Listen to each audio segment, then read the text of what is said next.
ধরেন আপনার জমি অন্য কেউ হঠাৎ করে বা আগে থেকে চাষবাস করতেছিল, তো সেই জমিটা আপনি ভুলবশত আপনি হচ্ছে কাগজপত্র আপনি নিয়ে গেছেন, নিয়ে গিয়ে তাকে বলতেছেন যে এটা তো আমার জমি, এখানে আমার হচ্ছে এই জমিতে আমার ডাক নাম্বার, তারপর হচ্ছে আমার সব কিছু কাগজপত্র ঠিকঠাক আছে, সো তুমি এই জমিটা ছেড়ে দাও। এবং ধরেন সে কোনোভাবে জমিটা ছেড়ে দিল না, কিন্তু জমি আপনার, কাগজপত্র আপনার নামে আছে, সব কিছুই আপনার নামে আছে, কিন্তু জমিটার দখল আপনার নাই, সেই জমিটা অন্য কেউ দখল করে আছে, তাই না? বিষয়টা কিন্তু এরকম যে জমি আপনার, কাগজপত্র আপনার, টাইটেল আপনার, সব কিছু ঠিকঠাক আপনার আছে, কিন্তু ওই জমিটা দখল নেই আপনার, ওই জমিটা অন্য কেউ দখল করে আছে। তো আপনি এই ক্ষেত্রে কি করবেন?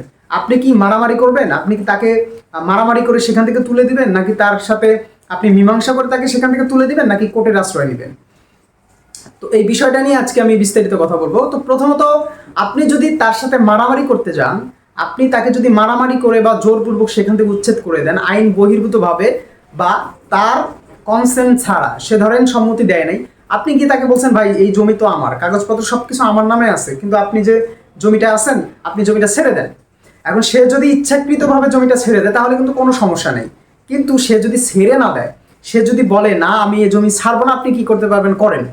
ওই জায়গা যদি আপনি মাথা গরম করে তার সাথে মারামারি করেন, মারামারি করে তাকে জমি থেকে ধরেন উচ্ছেদ করে দিলেন, সো এই ক্ষেত্রে আদালত কি করবে? আপনি যে লোকের সাথে মারামারি করলেন সেই লোক যদি আদালতে গিয়ে মামলা করে আপনার নামে, স্পেসিফিক রিলিফ অ্যাক্টের সেকশন 9-এ এই সম্পর্কে একটা প্রভিশন দেওয়া আছে আমাদের আইনে।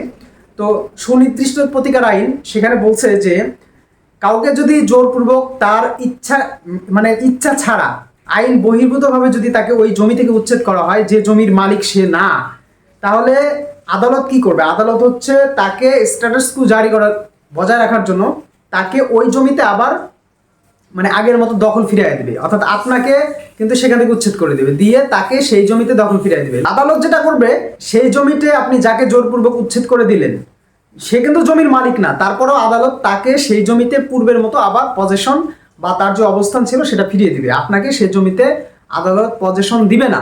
কেন দিবে না? কারণ আপনি ওই যে জোরপূর্বক তার কনসেন্ট ছাড়া, তার ইচ্ছা ছাড়া, আইন বহির্ভূতভাবে তাকে সেই জমি থেকে উচ্ছেদ করে দিয়েছেন। এই জায়গা থেকে আইন তাকে স্পেসিফিক একটা রিলিফ দিবে, তাকে হচ্ছে সেই পূর্বের জমিতে ফিরিয়ে দিবে। এখন আপনি বলতে পারেন তাহলে আমি যে জমির মালিক, তাহলে কি আমার কোনো এখানে প্রতিকার নাই? হ্যাঁ, আপনারও প্রতিকার আছে। স্পেসিফিক রিলিফ অ্যাক্টের 8 নম্বর ধারায় বলছে, কেউ যদি তার জমিতে পজেশন না থাকে, অর্থাৎ সেই জমিতে যদি তার দখল না থাকে, কিন্তু সেই জমির কাগজপত্র, মালিকানা, টাইটেল সব যদি তার নামে থাকে, তাহলে সে 8 নম্বর ধারা অনুযায়ী কোর্টে গিয়ে মামলা করবে। কিসের মামলা করবে? সে মামলা করবে টাইটেল সুটের।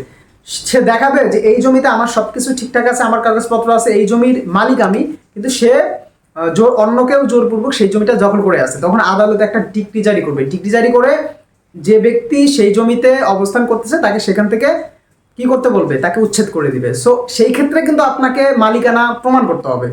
আর একটা ব্যাপার হলো, আপনি যদি ওই যে বললাম জোরপূর্বক তাকে উচ্ছেদ করতে যান, সেক্ষেত্রে কিন্তু আদালত তাকে কি করবে? তাকে পূর্বের দখলে ফিরিয়ে দিবে। সো এই ভুল করা যাবে না।